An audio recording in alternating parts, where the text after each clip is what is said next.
మంత్రుల దక్షిణ కొరియా పర్యటన ముగిసింది.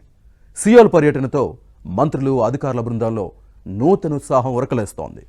ఒకప్పుడు మురికి కూపంలో ఉన్న చుంగేచాన్ ఉపనదిలో ఇప్పుడు శుభ్రమైన నీరు ప్రవహిస్తుందని, ఇదే తీరులో హైదరాబాద్లోని మూసీని పునరుజ్జీవం చేస్తామని రాష్ట్ర మంత్రులు, ఉన్నతాధికారులు స్పష్టం చేశారు. దీంతో సీఎం రేవంత్ మూసీ ప్రక్షాళన లక్ష్యానికి అడుగులు మరింత వేగంగా పడనున్నాయి.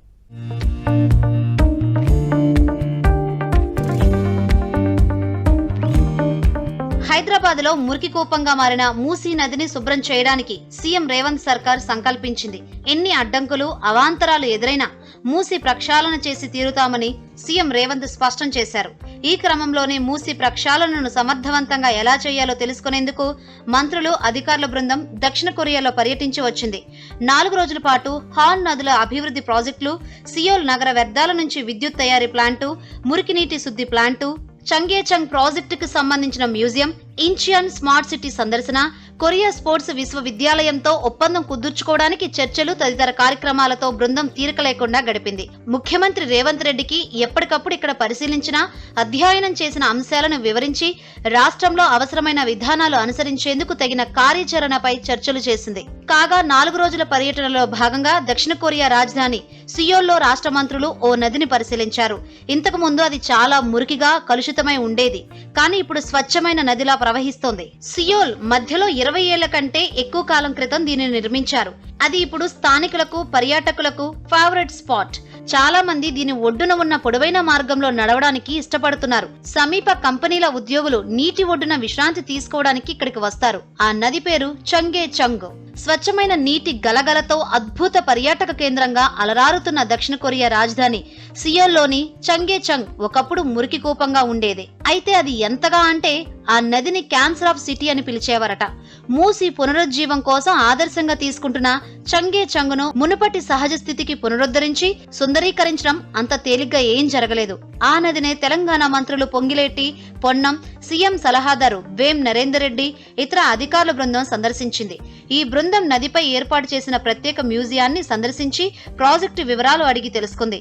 చంగేచంగ్ నది అంతకుముందు ఎలా ఉండేది, పునరుజ్జీవ ప్రాజెక్టులో భాగంగా తీసుకున్న చర్యలేమిటి, ఆ క్రమంలో ఎదుర్కొన్న సమస్యలు, నేడు చూస్తున్న ఫలితాలు తదితర అంశాలను బృందం పరిశీలించింది.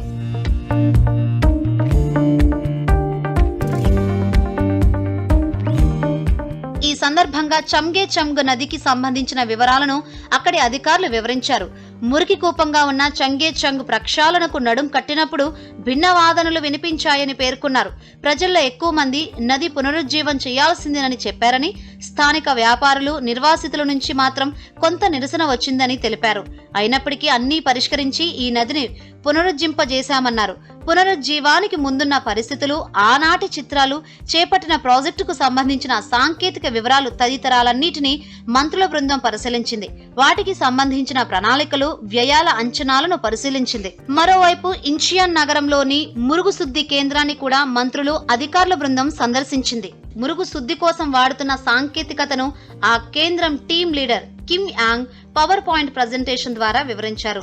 సియోల్ నగరంలో మురుగును 50 ఏళ్ల క్రితం వరకు హాన్ నదిలో కలిసే ఒక వాగులో వదిలేవారని చెప్పారు. 1976 నుంచి మురుగునీటి శుద్ధి మొదలుపెట్టామని వెల్లడించారు. అత్యాధునిక ఎంబీఆర్ సాంకేతికత పరిజ్ఞానంతో వీలైనంత ఎక్కువ శుద్ధి చేసిన నీటిని పొందవచ్చన్నారు.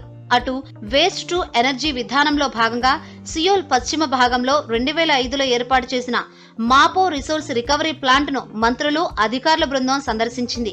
ఇక్కడ ఏడాదికి 2 లక్షల టన్నుల వ్యర్థాలను వేరు చేసి విద్యుత్తును ఉత్పత్తి చేస్తున్న తీరుపై అధ్యయనం చేశారు. ఇక్కడి ఉత్పత్తి చేస్తున్న కరెంటును కొరియా ఎలక్ట్రిక్ పవర్ కార్పొరేషన్ కు విక్రయిస్తున్నారు. Semi dry reactor, selective catalytic reduction టవర్లను సైతం మంత్రులు, అధికారులు పరిశీలించారు.